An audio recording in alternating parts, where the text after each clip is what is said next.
Man. Well, good morning, everybody. Good morning. We're going back in time this morning. I hope y'all got the message that I may not need that this morning, but it's good. I hope y'all got the message. We were going back up a week since we missed last week, and the main reason was, one, I really wanted to finish. We've been so deep in Luke, I couldn't hardly leave it yet. I like it. I could stay there for a while. It's got a lot of really neat features as we went through, and unique stories and themes. And, you know, like I said, I hate to leave it next week. And the other thing is, Lonnie's already taught us everything we need to know about 1 Corinthians, so I figured I would challenge people. I can't add to what he has taught in 1 Corinthians, and that would have been our next lesson today. So it'll be a challenge. One, I don't have to teach behind him and look bad. And number two, you guys can go back on Wednesday nights and dig a few, it'll be a couple months back, and you can actually go back to when Lonnie started that study. And so if you hate it for that one, you can go back and get it. But we are back. Johnny, we're actually back on our 12th lesson. We had a visitor, so we're going to be with Zacchaeus in Luke this morning. And I'm even going to take you one step further back. We're going to go back just a little bit back in time, and we're going to go to what Jesus was doing right before we talk about Zacchaeus. It was funny, this week I didn't get to do as much reading. I got to do a lot more listening. Jamie and I haven't been anywhere it's not a for us, but we haven't done anything. So we did take about 3 hours to go over to Bristol yesterday afternoon, and so she got to listen to R.C. Sproul preach this, Billy Graham preach this, another fellow preach this, and then some of the stuff I had from school that was on this, and she probably can teach this better than I can this morning, but I don't know, it hit me. Sometimes we really do need to understand, and I know we do this often, is we'll dig back deeper into the context of what we're doing.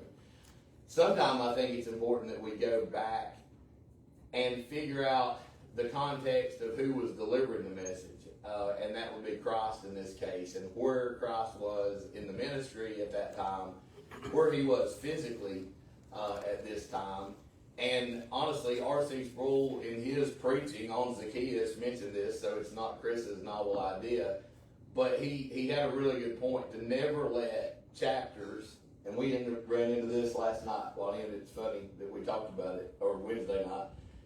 Chapters were added, okay?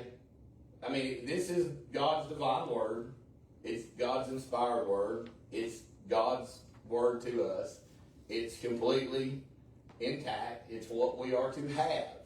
I mean, people are going to make arguments. There are other books mentioned in books of the Bible, and I ran into this at Liberty this week. You go in the Old Testament and start finding other books that are actually referenced in our book that aren't part of the 66 books we have. There's a reason they're not there. God didn't want them there, honestly. I mean, you can get into the man assembled and King James's guys put it together and they organized it, but it was still divinely done for God. But one of the things that happened is, you've got to remember, it's in the 16th century when chapters get added to make it a book. So sometimes chapters are actually interrupting a story. Sometimes they end really good and it starts into something else. Sometimes there's a clear division.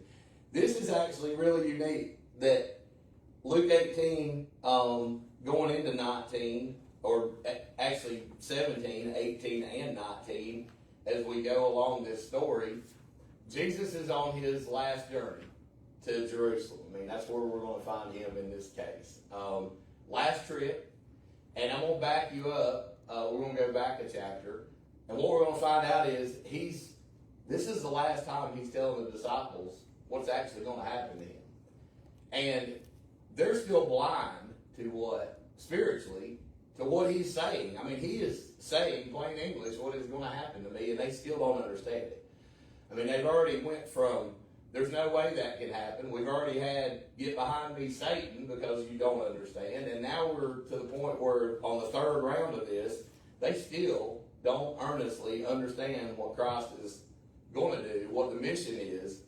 And they still have it, as we talked about, they're still traditional Jews for the most part. They still don't understand that Christ's mission and him coming as a Messiah is not in the exact manner that they think he would come. Even the disciples themselves have still not relegated the fact that Jesus would give himself up for this cross. That they want a sword swinger. I mean, how many times have we mentioned that? That's what they wanted.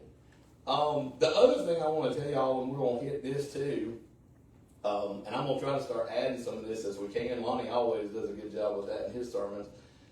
But just, I want to make sure that we, as on these next few Sundays, when we can, and it's almost always applicable to do so, that we do tie in some of the Old Testament back to what we're studying.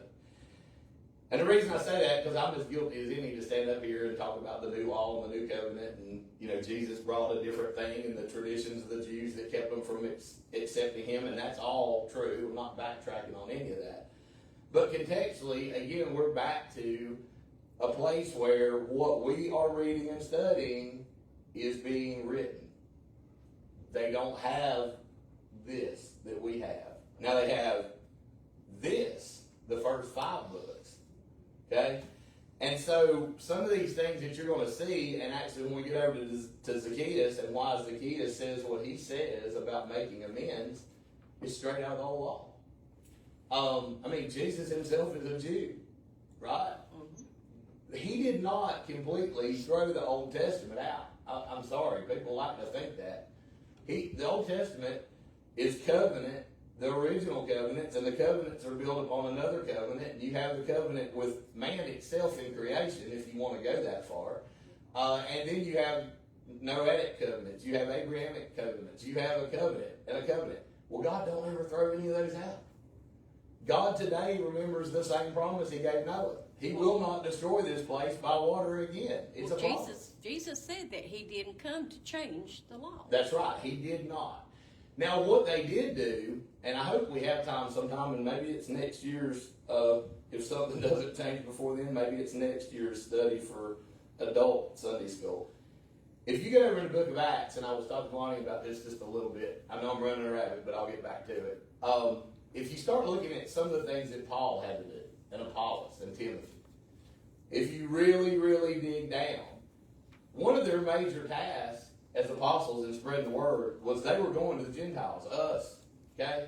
But one of those things they had to do was separate and harmonize a great divide.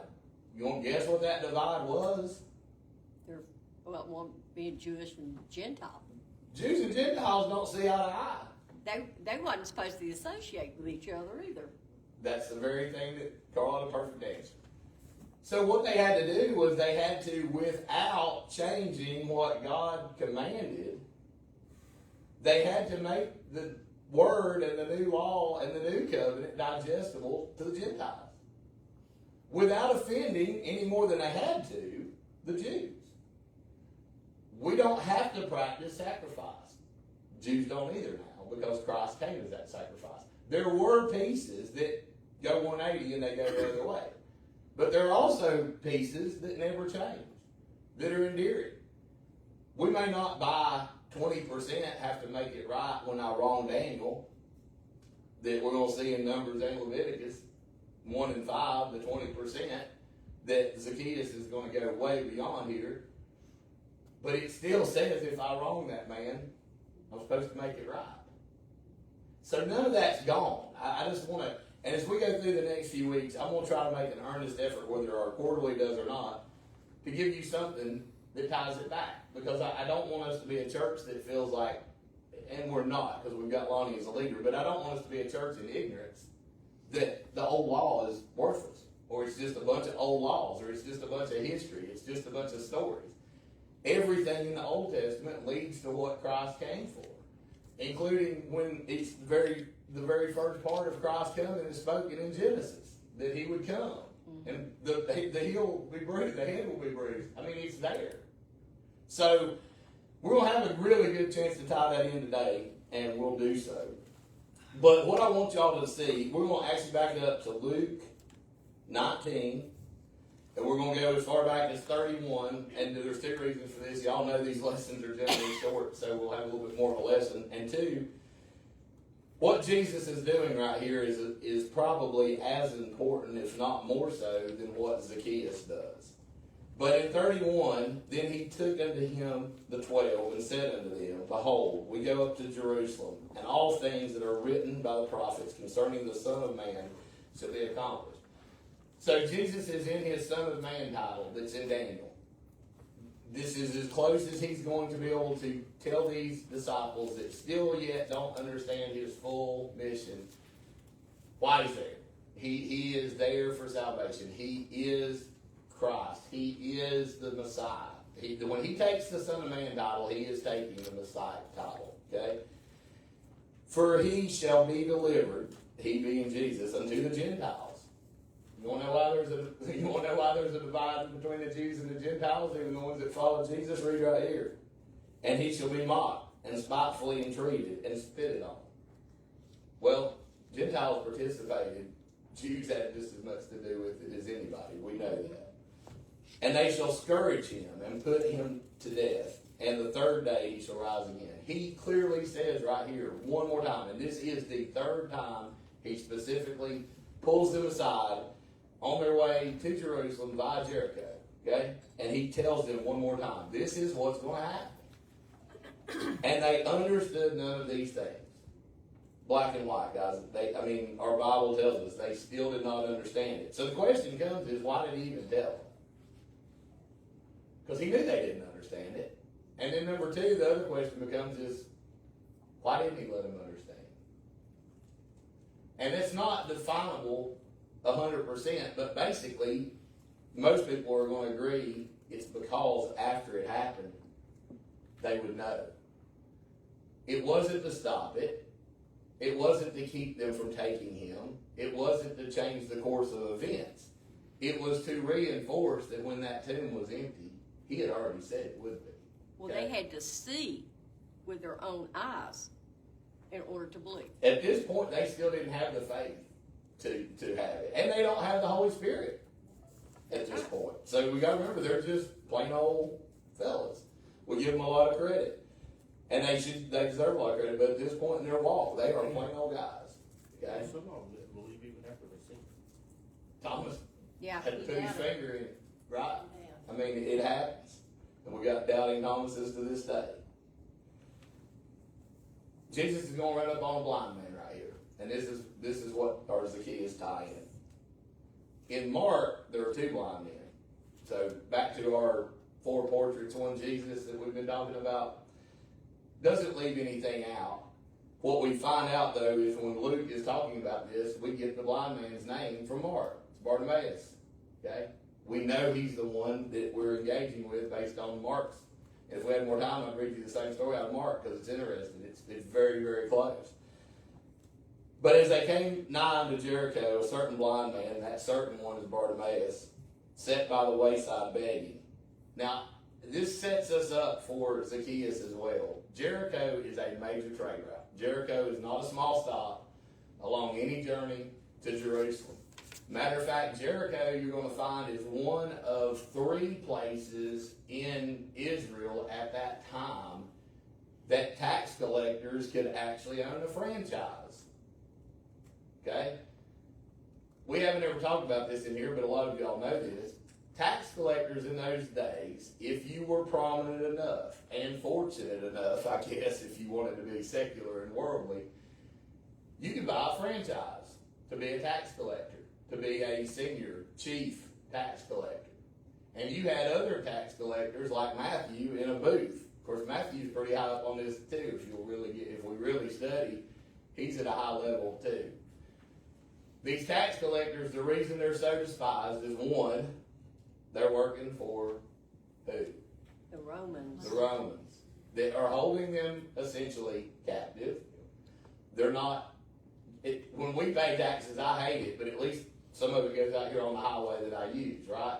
At least some of it goes to, I hope, Social Security for me to retire. At least some of it goes back to something that would help somebody else's elderly grandparent or my elderly grandparent. We hope that exists, but we still hate taxes. We can take that known knowledge from our own hearts, apply it to paying taxes to Russia. Okay? What if every bit of tax that came out of your paycheck went to Russia, not the United States, and it didn't build our infrastructure, it built their infrastructure, that if they allowed you to use it, you could so use it? And any day they wanted to, they could say no more Jews on this road. Okay? So they're hated. One, you're working against your own people. You're taking your own people's money. Two, you're giving it to an entity that's not your own people. So they're despised. But we're going to find when we get over to Zacchaeus, he's one of those franchisees. But you can have McDonald's. The deal on that franchise is you take the tax the Romans want you to take. Guess what? You get to add your tax to it. There's actually nothing written exactly what you add to it. Part of what you add to it is what you can get away with. What you can physically make them give you. What you may coerce out of them. What you may have some big old guys that look like mob guys running around taking debt. You can put somebody in slave debt over taxation. You have a lot of authority. You are a hated individual. You are scum of the earth as far as these people are concerned. As long as the Romans got their taxes, they You do. didn't care what they done. They got theirs, you get yours, and everybody else hates you. And one thing we're going to track this in a minute, might have been one of the reasons Zacchaeus was in the tree, besides he was like this tall. Right? Because he probably didn't want to stand there in the press, in the crowd, because he's going to get, one, mashed in his statue, and it'd be a good time for somebody to mash him that don't like him. They know who he is. Of course, Jesus does as well. It came to pass that he was come nigh unto Jericho. A certain blind man sat by the wayside begging, and hearing the multitude pass by, he asked what it meant. Now, I won't give you all the exercise. I know we're not to Zacchaeus yet, but I mean, literally just close your eyes for like 5 seconds. Okay? It's just utter. You may have a little light filtering through your eyelids, but it's all utter blackness. Now, I'm going to run this rabbit a second. What if you were born like that? What if you were born like you're seeing with your eyes closed? I mean, and people are. Some people lose their sight. Some people never have their sight. Some people, like Paul, have their sight taken before the scales are removed. But imagine you're born like that. Now, think of something interesting. Daniel, what's an interesting critter? Give me an interesting animal that looks weird. It'd be hard to describe. A spider. That's a really good one. Imagine describing a spider to somebody that's never seen. They have never seen. Now take this for a minute. They have never seen. Janet's seen. I can say, it'd be something like a cricket's legs, but there's 8 of them. But they're big and long. It can be hairy. Well, what does hairy mean to somebody that's never seen? What does creepy mean to somebody that's never seen? How are you going to describe this thing? What do you describe it against? What context do you put it in? What's a cricket? What's a cricket if you've never seen? It's terrible, but it's like R.C. Sproul says. He says, if I'm going to lose anything other than my salvation, my sight's the one last thing I would want, because I can function with sight and not hear. I can function with sight and not hear or speak. My mind can still resonate and process sight. Sight is one of the harder ones to overcome. Deafness, I'm sure, is terrible. I'm getting deaf. Jamie says I can't hear half the time, but I just miss what she says. So I think it's a wonderful blessing, but she says that it's selective. But seriously, guys, imagine describing, and I'm glad you picked a spider. Imagine describing a possum to somebody. Imagine describing a whale. A giraffe. They've never seen. So there's 2 things we're going to find here, and the reason I want to tie this back in is, one, we're going to find out Zacchaeus is blind spiritually, initially. Okay? So he can't see. What about our disciples right here? How spiritually blind are they? Jesus just described exactly what is going to happen to him. Exactly. There's no ifs, ands, or buts. They're going to nail me to a cross. They're going to spit on me. And they'll put me to death. And 3 days later, I'm going to rise from the grave. And they still can't see. Well, that too, and then they seen what he done to Lazarus when he raised him from the dead. They should have known he had that power. They know, but they can't see. It all goes back, and this came up, guys. This is not Kris's complete epiphany. Some of it is. It just came up in Sproul's sermon on Zacchaeus. He kind of mentioned the same thing I'm telling you guys. So then I turned around this morning and listened to Sproul's sermon on Bartimaeus. But because honestly, right here where it says chapter 19, it's almost in his mind a continual event. That chapter 19 just happens to pop in right between these two things that happened, but they are so related. And the other thing that brought me back is what we're getting ready to get into is so related to everything we have went through in Luke in this quarterly, including the rich part, including the wealth part. What I say 2 weeks ago, Debbie got tickled. I said, a bunch of money to buy you a condo in hell, but it won't get you in the door of heaven. There's truth to that. But the other thing is, and I'm not retracting on my statement, but I do want to clarify, because that was a pretty strong statement. The more I thought about it, I do want to clarify, you can be rich and get in the door. It just was the heart of that rich man. It was the idolization of what that man had. Nowhere, I mean, I was going to say, nowhere does it say you got to give everything away to get to heaven. It says that in parable and in teaching. A very wealthy person can get into heaven. A very wealthy person can do God's work. I'm not going to tell y'all at the end of this to send Lonnie $100 and give you a phone number. But if somebody's doing it within the right reason, for the right reasons, increases wealth, and then that wealth earned is done for purpose and given for purpose and used for purpose, there's nothing that says that prohibits that person from getting. It's the idolization of that wealth. It's the thought of that wealth. It's what that wealth is to that person. I mean, I would love to win the lottery tomorrow. You'd have cousins coming out of the woodwork. Right. And people will say, well, you should have never bought that ticket. That's gambling. Okay. I mean, we've got to split a hair, got to split a line somewhere. Well, what if I gave 95% of that to founding something that benefits people getting saved? What if I feed half of Africa? What if you got to draw a line when you judge? It's the heart. It's not the acquisition. It's the heart. I mean, sorry, it is. And some people are going to be wealthy, some people are not going to be wealthy. Unfortunately, I'm in that not category. So you do the best with what you got. But we're going to find here that as he goes by, they told him, and him being Bartimaeus, that it's Jesus of Nazareth. We brought this up before. The terms and the titles that Jesus uses. He is right now multiple things to different people in this one passage. He is the Son of Man to his disciples. He is Christ the Redeemer. He is also a teacher. He is also a prophet. To this man that's blind, when they say Jesus of Nazareth, he has heard who that is. He knows. He knows what the disciples at this point honestly don't see. Well, Kris, we're in the same boat as the disciples until you accept Jesus and get the Holy Spirit. You're just as lost as they were. Yeah, absolutely right. And what does he do? He cries out.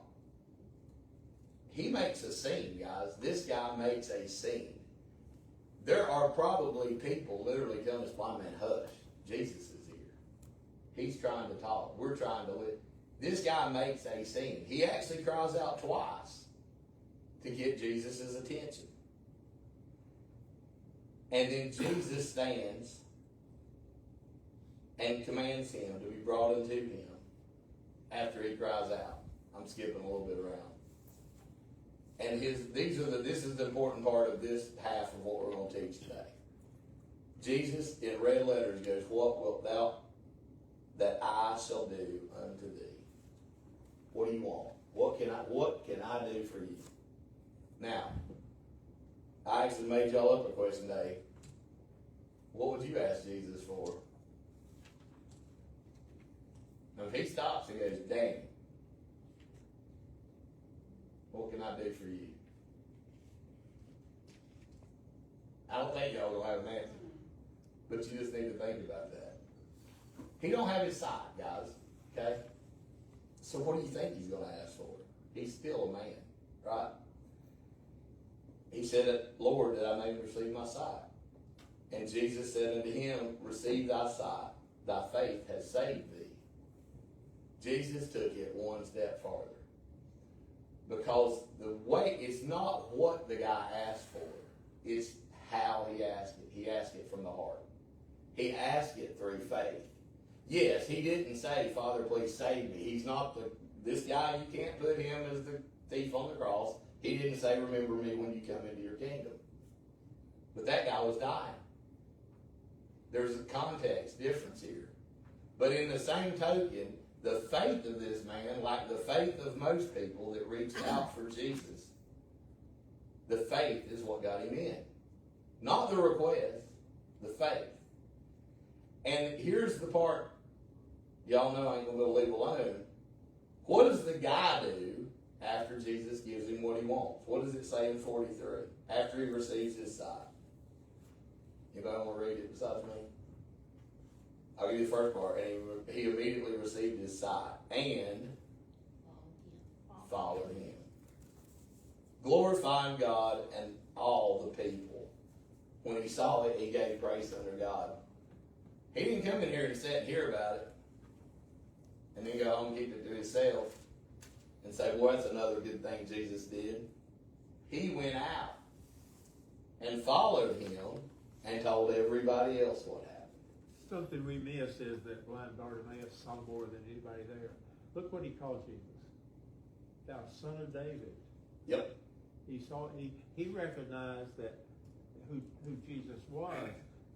Son of David identified him as realizing that Jesus is going to be on that throne of David.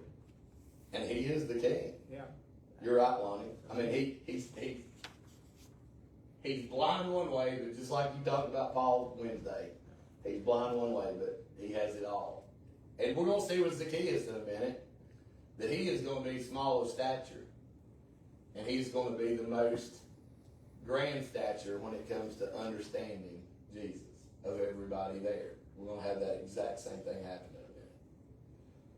Anything else on blind Bartimaeus before we get going? I know y'all weren't necessarily prepared for that part, but anything on it that y'all want to add? Because it's direct correlation. And Lonnie, that's the best lead into the second part. I couldn't have paid you more. All right.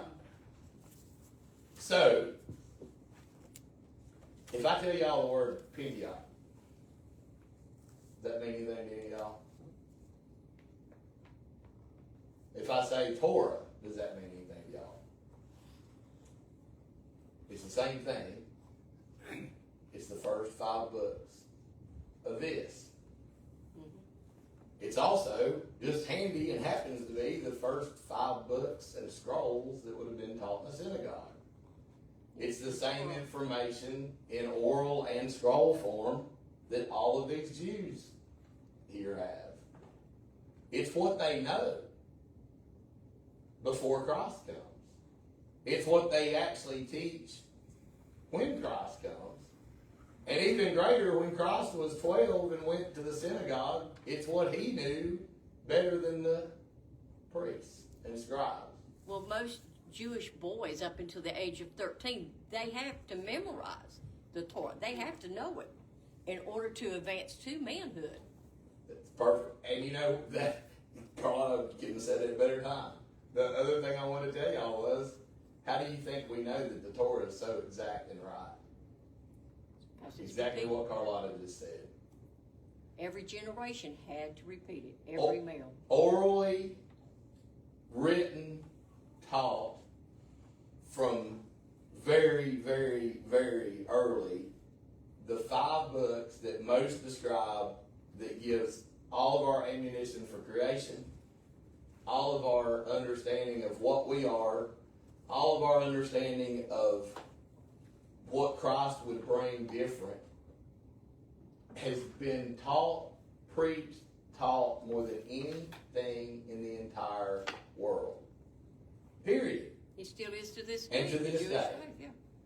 So when somebody wants to, and I wish we had our buddy back that was doing our Genesis thing, one other thing he could throw in his ammunition for creation and history and our church and our foundation being correct is the fact that you guys believe George Washington existed, right? I mean, I think he brought that same question up. Why? You know, Daniel, how do you know George Washington was there? You weren't there. Well, History books. why do I know God created everything in the beginning? Why do I know we didn't come out of ooze? Why do I know we weren't cavemen? Same thing the guy talked about the other day. That's our history book. It is. And it's been taught, preached, learned, memorized more than any document in the world. Ever. So we have that ammunition and confirmed. But we're going to find here a going and coming. Lonnie back to Wednesday night, going and coming. And I'm going to give y'all one that somebody's going to try to trip you up on. If somebody really wants to argue with you about these events that we're talking about this morning, and they want to argue against our word, they're going to say, hey, guess what? I'm glad you brought that up, Kris, because in Luke, they were going to Jericho, and Mark, they were coming from. That's a contradiction. Well, guess what? It ain't. New Jericho is right beside Old Jericho. When you leave Old Jericho, you're leaving Jericho. When you enter New Jericho, you're entering Jericho. Sorry, wrong. Luke saw it one way. We're coming to the new. Mark saw him leaving Jericho. Old. It's there. It's a stumbling block. Don't let somebody trip you on it, because it's not. There's no contradiction there. Old and New Jericho are right beside each other. You have to literally go out of one to go into the other one. So there's no, as we've said before, there's no argument there. There's no controversy. Zacchaeus isn't exclusive to Luke, like we talked about. I think that's one reason these people in the Lifeway ended us with it, because they gave us several of these. And our point today from our quarterly is we should be conduits of God's grace to others. I love it. But here's what I'm going to say. I covered that with blind Bartimaeus. We're going to take this to salvation, because I think that's what we were meant to hear this morning. The smallest of statute is going to have the greatest understanding. And the way you're going to measure this guy's stature is not going to be how tall he is. It's going to be how low he bows. Because that's the way Jesus regards stature, not how tall you are. I wish y'all had Bryce here this morning, because I'd bring him up and let him stand beside me. In man's eyes, he's a heck of a guy. Big old tall stature. But Bartimaeus could get, or not Bartimaeus, Zacchaeus could get so much lower when he bows in earnesty to Christ and accepts Jesus. Y'all got any celebrity? Now, I won't count it as an idol, and it's in our Lifeway, so I'm supposed to ask questions, so you will not be judged, I promise. Y'all got a celebrity you'd like to meet? Besides Jesus, you can't be that guy. You can't get all those bonus points. Any celebrities? Anybody want to meet? That's living or dead? Y'all got any? I mean, I'd like to meet Billy Graham. That's what I was thinking. I mean, you know, just not, and I'm not picking that one. I'd also like to meet Michael Jordan. I liked him when I was a kid. You know, there's people out there we like. Anybody got anything? Well, Kris, I told Rosie last night that this year and next year, we're going to a Lonnie Wilson concert. There you go. We didn't meet her, but we've been real close to her, haven't we? Like I eat from here to that baptismal close. But she just still don't know who I am. So. The other question I want to ask you before we get started is, when have you recently went out of your way, and this is the way they ask it, to find answers to a difficult question? And I'll let you bring, you know, Sunday and your studies back into that. Anybody got a share on that?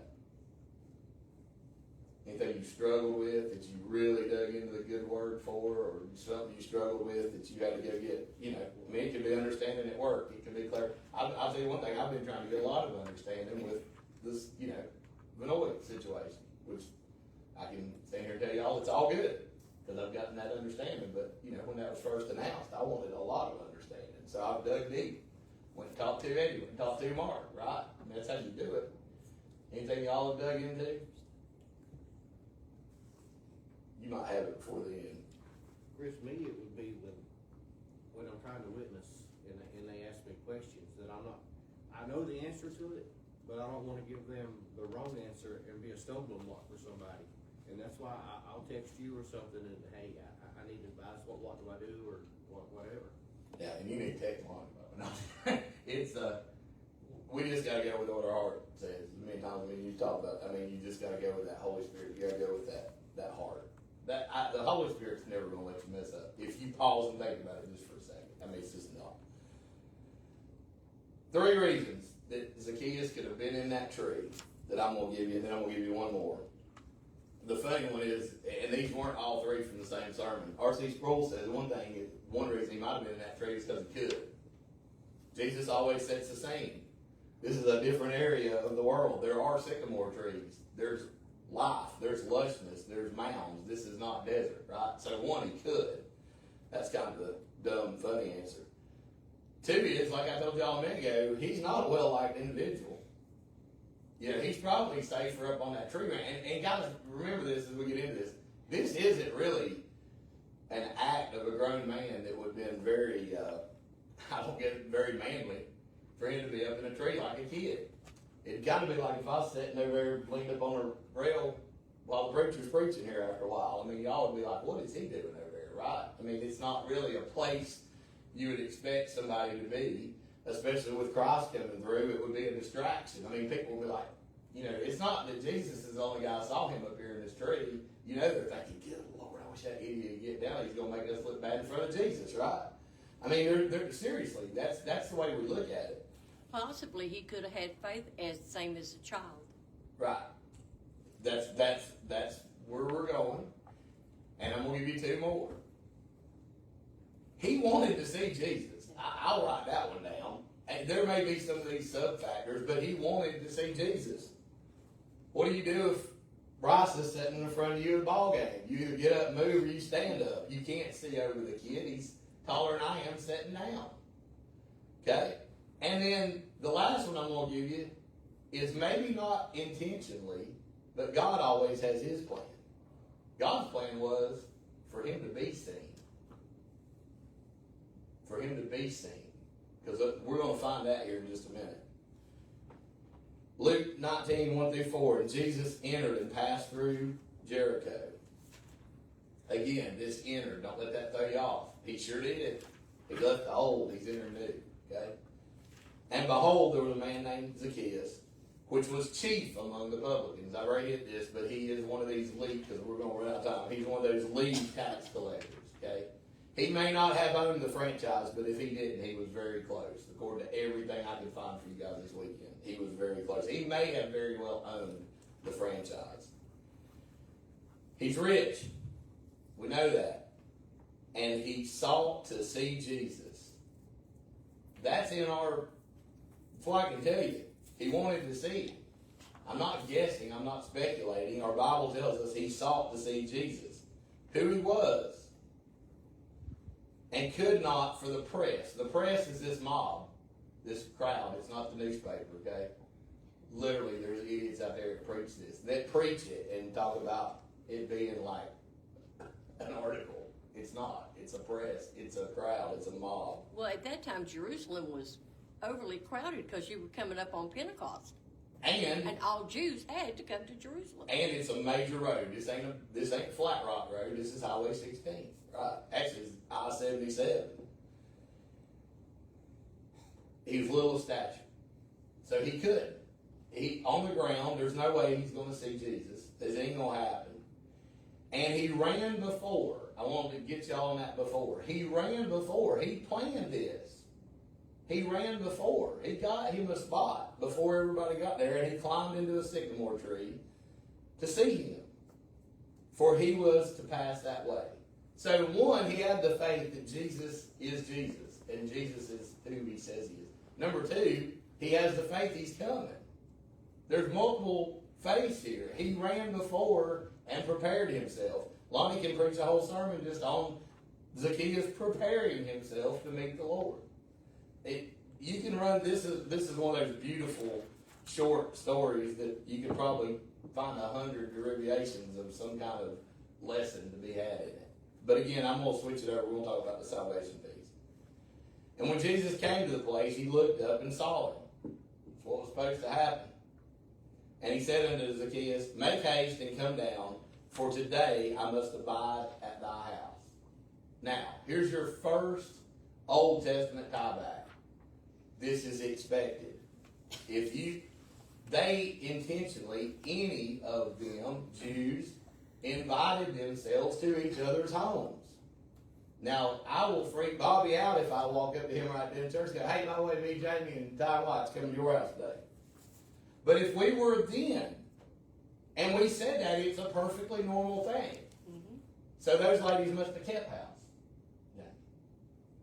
And it was clean all the time. But there was no preparing and saying, I mean, this is Jesus, guys. You don't get to say, let me put you down 2 Wednesdays from now. Look, we got the house is a mess. You know, we don't have the meal I would like to feed you. We're out of this, we're out of that. You don't get to do that. You don't get to put him off. Well, to flip that question, how prepared are you for Jesus to come and say, I'm coming to your house tomorrow? A whole other sermon that you can derive out of this very lesson. How ready are you for Jesus to say, I'm coming to your house? Carlotta, there's number 2. But Bobby's probably going to freak out a little bit. I mean, that's not what we do as Americans. That's not in our culture, but this is understood. It's in those first 5 books, guys. They do this to each other, especially when somebody of a senior level authority runs across somebody else. And then the other part we're going to get to in a minute. Well, first of all, let's just see what his response was. He made haste and came down and received him joyfully. That's what he wanted. I don't know that he really knew that Jesus was going to literally go home with him. But man, he scrambled out of that tree. He probably about half fell out of that tree. I mean, he's a little feller, guys. You know, I should have never listened to it. I didn't know. Did y'all ever sing that, Lonnie? Have them sing about little Zacchaeus getting up in the tree? Mm-hmm. I had never heard it. My generation missed that one. And then I made the mistake of listening to that. Don't go YouTube that song tonight or you'll never get it out of his head. He's a wee little man. I mean, we'll hear it all day. It's almost like the song in Oz, we're going to Munchkin Land. I mean, because it is. It'll get in your head, okay? But he receives him. So Zacchaeus jumps down. He does what we probably wouldn't do. We'd be standing there with our teeth about to fall out of our mouth and we'd be going, up, up, up, up. Well, you going to take Jesus home tonight, Daniel? You ready for him? He shows up, right? And when they saw it, they all murmured, and this is that press, this is that crowd, that he was gone to be the guest with a man that is a sinner. So again, back to this tax collector, back to we can't stand for Jesus to do anything good, back to what we stand for. We can't believe Jesus eats with sinners and publicans, and he invites himself to their house. Well, he did with Matthew, and he made him a disciple. Who do you think Zacchaeus probably talked to out of those 12 as much as anybody? I mean, if we're speculating. Probably Matthew. Matthew probably come over and put his arm around him and said, man, I can tell you, I know exactly what you're feeling. Right? He's the one that understands it. And Zacchaeus stood and said unto the Lord, behold, Lord, the half of my goods I give to the poor. And if I have taken anything from any man by false accusation, I restore him fourfold. Now, I'm going to run a story about doing it, but if y'all want to go over later, you can look at Leviticus 6:5 and Numbers 5, 6, and 7. And you'll see the percentage there is 1 of 5, which is 20%. It's a law. If I wrong you, I pay you back what I owe you plus 20%. I pay you back with interest, right? There's another stumbling block here. And we'll catch it. Let's go on through the verse and then we'll catch it. Behold, Lord, half the goods I give to them, the poor. So I'm going to give half back. This is a new revelation for this man. And I'm going to give back to anybody I've wronged 400 times how I wronged them. That's a lot. I mean, if you wrong somebody $1,000, that's a lot. And Jesus said unto him, this day is salvation come to this house. Now, not to just you, this house. The whole house. Okay? And for so much as he also is a son of Abraham. We are all sons and daughters of Abraham. And Jesus just revealed one more of his titles. Right? For the Son of Man has come to seek and save that which was lost. Then he goes right back into the Son of Man. Now, here's the part. This is a repentance. There's something happens here that we don't get to see. We understand it. But I want you to be really careful on a trap Jesus does not save this man and or bring salvation to his home because of what he is promised to do. Don't get stumped. This isn't a work that got this man in. This is a byproduct of the salvation he received. This is repentance. This is not an action that led to salvation.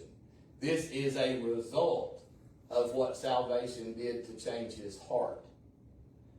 There is a conversation we're not privy to before Zacchaeus stands up. And Billy Graham thinks it's super important that he stands up when he makes this proclamation, more so than just back to stature. Billy Graham really hammers that the man has a revelation. He has a conversation with Christ. He has a change of heart. He accepts Christ and salvation. His home accepts Christ and salvation. Now, back to his home. We don't 100% know, but we know he's a lonely man. We know he is not well liked. We don't have his children or wife named, if there are any. But when you do say home, it becomes his entire existence. Okay? There may not have been 20 people there. He could have had slaves. But whoever, it's his entire existence is saved through this, or salvation is brought to them through this. And it may have been just him. But again, back to blind Bartimaeus, I've got a pretty good idea of what Zacchaeus does going forward. It's because he's already made this proclamation. I think he literally goes out and makes things right. I think he literally goes out and asks for earnest forgiveness that he's already gotten from Christ, but from those that he's wronged. And I think he basically becomes a version of Matthew. He's not giving every single thing he's got away like Matthew did. I mean, again, the parallels to him and Matthew are so great. The dinner at Matthew's, right? Matthew leaving his booth, Matthew leaving his riches. Matthew was loaded, guys. I'm sorry. I mean, he may be your favorite one, which he's one of my favorites. He left it all.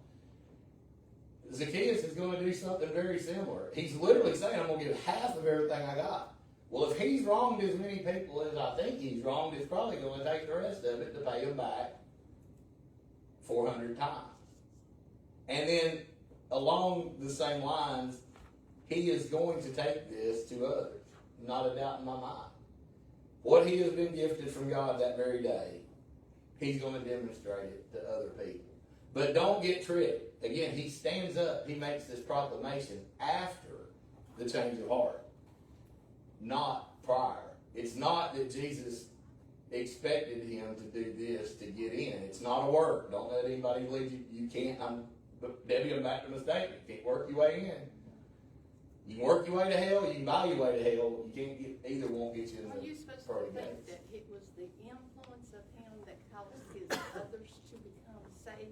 Because we know it's a personal thing. I think that's... I don't know how good he is. They could not have been saved. No, they can't just by being in the presence of Jesus be saved, right? Because, but to your point, Dan, I think it's the whole transformation. I think, like you said, when it's his house, it's his entire being. I think it's him becoming a witness. I think it's him becoming a disciple, like we're supposed to become. I mean, yes, he doesn't become one of the 12, but without a doubt, I mean, if you want to start adding disciples up, add the woman at the well, add blind Bartimaeus, add Zacchaeus, add Lazarus. I mean, start adding the people that Jesus touched, which again comes back to our command. Once we've been touched, I know y'all gonna say I can't get off here without saying that, but once we've been touched, we're supposed to do something. Well, that answers the question of number 4. Yeah, I didn't look at number 4. What's number 4 got? What motivates believers to help others experience God's grace? It does answer that. And discipleship should be a piece of that. I'm never going to drop that as many Sundays as y'all let me get up here and speak. Discipleship is a command. It's not a request. And it's what we're supposed to do. And that's the way the entire process grows and grows until he comes back. But do not miss Lonnie's point. You know, the guy that was the most blind had the most sight. And now we got the guy that was the smallest in stature. Now, for at least his instant, the greatest in the kingdom. Because that's the rebel. I mean, that's where he comes from. He came from here to as far as up as you can go. If you want to call heaven up, he went as high as you can go. And he started out as low as he could be, and he was in a tree like a kid. But I just think that was I'm sure I gummed it up, but that was as good of for our authors to give us a close out of Luke as we could get, I think. Well, And Jesus had a special place in his heart for sinners. yeah, he didn't come to save No. the people that were. It's like a doctor coming to see the well, right? We had that. This whole. That's who he approached the most, was sinners. He came for the sinners and lost. He came for the sick. He came for the ailing. We will not have 1 Corinthians, and I do suggest, because I read it, if you guys, Lonnie's been doing an excellent job, you guys have this in the normal quarterly. If you don't, we'll make you a copy of it. So go to next week's lesson, go just past it. Mine says Paul and... Yes, that's it. Paul and the Corinthians, there's like 4 pages there, Carlotta. Yeah.